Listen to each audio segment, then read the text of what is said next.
Hello. If you guys watch me on my social media, this is like my favorite drink ever. And you know, team leaders get a bad rap sometimes, right? We're running on caffeine, working 80-hour weeks. The traditional role of a team leader used to be, because I've been in real estate now for 26 years. I did start when I was 5. But so the traditional role of a team leader used to be a rainmaker. And that rainmaker went out and got all the business and then had a bunch of people on their team to take the business and close it out. But what's happened is it's evolved. And you guys might be surprised. I'm going to be very authentic here and very transparent. And if you've watched my social media, you have seen my story. I was almost bankrupt, pregnant. I had the shingles, and I worked at a car dealership. And I had been a solo agent for 7 years, and I was burned out. And I rented my townhomes out, and I was living with my boyfriend. And I knew I'm not going to stay at this place. I'm going to get this real estate. I'm going to get it going. I had been working a full-time job at a car dealership and making $100,000 a year part-time as a solo agent. So what I did was I decided I need help.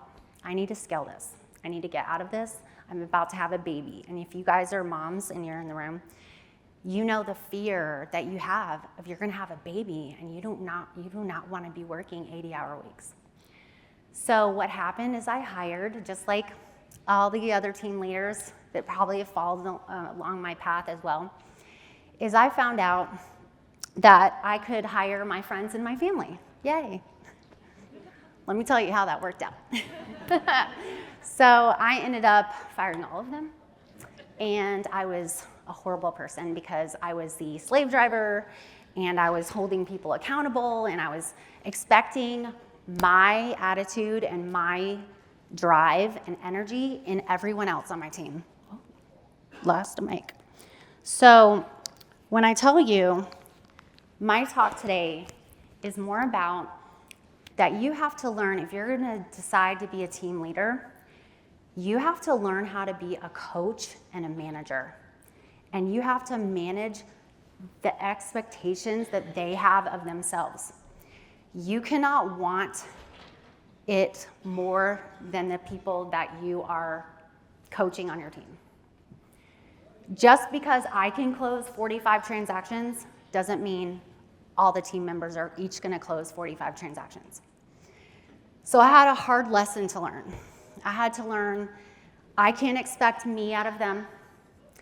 And I sat down and I said, I can't give these cherry splits. I can't. If I'm paying all the bills and taking all the risk, I can't give these amazing splits. And I can't do all the work and just call up somebody and say, hey, I did all of the conversion. I got this guy. He wants to sell his home.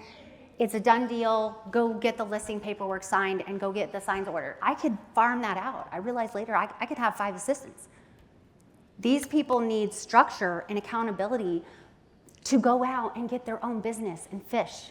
I can't just be a leads dealer and they can't be waitresses and waiters. Like, this is not what I want. So I was really unhappy and I was like, what am I gonna do? And I got a coach. I finally gave in. I said, I'm never gonna get a coach, no way. And my coach said, I figured it out, what your problem is. You're expecting too much and you're driving people away and you're also controlling and you're controlling everything and you're not delegating anything. So I had to learn a hard lesson, and I want to teach you guys today that having a coach works when you do what they say, right? Take action. And number 2, you have to put money into your business. If you're going to have a team, you have to provide value, or these people are not going to stay. Really. Why are they there? They're not going to stay with you for a split. They're not going to stay with you. I have Zillow Flex in 3 markets. They don't stay for Zillow Flex. I mean, those are like the easiest leads ever. They stay for you. They stay for what you provide. So I had to figure out over the past 14 years, because my daughter is 14. And I had to figure out, how will I rebuild my team? What will I provide? And why would they stay? And so every one of you in the room that's considering a team, or if you have a team and you're running chaotic, hire those VAs. Delegate those tasks. A lot of companies, Sphere Rocket is one I use. They have list of tasks that you guys can delegate. Number 2, get yourself a full-time admin, executive office admin, personal assistant, whatever you want to call it. Delegate all of your stuff, all of your dry cleaning.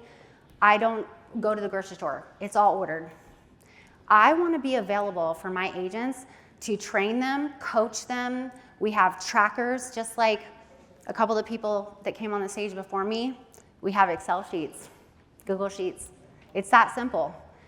Every week, we touch base with the agents on the team. How are you doing? Okay, you didn't do so well. What got in the way? How can I help you? How can I help you get there? I've got everyone's goals. I know exactly what production they want. So we run it like a business. So that's what I want you guys to understand is you can't just build an accidental team, a fake team. It doesn't work. You have to have an independent contractor agreement with your team members. You have to spell out every single situation that could ever happen. I think my thing is up to like 15 pages. It's like as bad as a Remax ICA.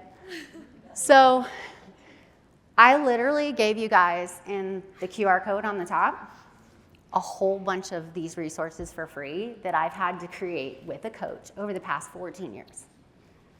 Really powerful stuff. Like, I feel really happy, almost want to cry to give it away to you guys. I really do. Over the past few years, I've had people call me and they've made some of the same mistakes that I have made, and they're like, Sandy, what do I do? I'm so burned out. I don't know how to do this. What do I do? This lady, we agreed on such and such split, and now they want more money. And, you know, honestly, being a team leader is very emotional. It's very relationship. And you have to remember that for me, I have, I think, 17 team members right now in 3 different markets. And I am driving around in my car, just like my broker is. He drives around to all his states for all his offices, and he touches and talks to each one of his agents. So I'm not in production all the time. But that's the beauty of, same with the porters we're talking about. His wife was saying, I want to be able to go on vacation and not be able to turn away business. I want to be able to have my dream life. And it wasn't a dream life when it was chaos and when my agents were imploding and when we had no systems and no structures and no Excel sheets and we had no agreement in place. And I will tell you, over the past few years, I've talked to multiple team leaders that have 100 agents, 300 agents, 500 agents, and the things are the same. You know what's so crazy? My 17 agents, my software, my systems, my accountability, my one-page business plan, it's almost identical to an 800-person team in Virginia. It's very cool to sit down and talk to somebody and realize that I finally feel like I got this thing built and where everybody's respectful because we know going in what we're supposed to do. When an agent joins my team, we sit down, we go over the ICA, the rules. If you leave, this is what's going to happen. If you leave and you close one of our leads, this is what's going to happen. We have to talk about the ugly stuff up front. Because when you don't, there's a lot of surprises. I've probably been called over the years at least 20 times from an agent who'd been on my team, who'd signed all the agreements, who had all the conversation with me, and they said, what was the split on this one?